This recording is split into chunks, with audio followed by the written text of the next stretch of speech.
Au large de la mer Baltique, les ouvriers viennent de poser les derniers tubes d'un gazoduc géant et controversé. 1230 km pour transporter du gaz de la Russie vers l'Allemagne.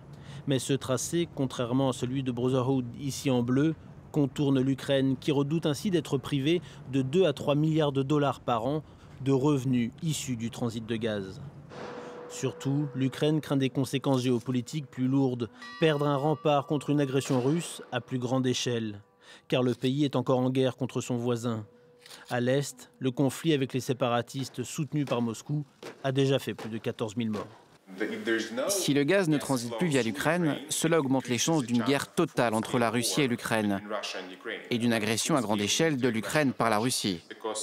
Car dès lors, la Russie n'hésitera pas à envahir davantage l'Ukraine, plus seulement l'Est du pays, mais aussi le Nord et le Centre.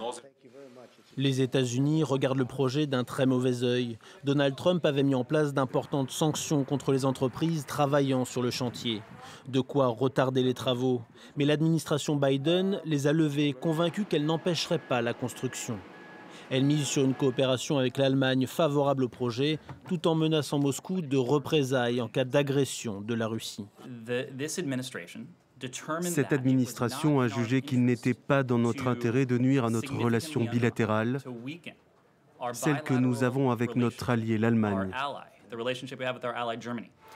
L'Allemagne qui s'engage de son côté à faire pression pour que le gaz russe continue de transiter aussi par l'Ukraine dans les prochaines années.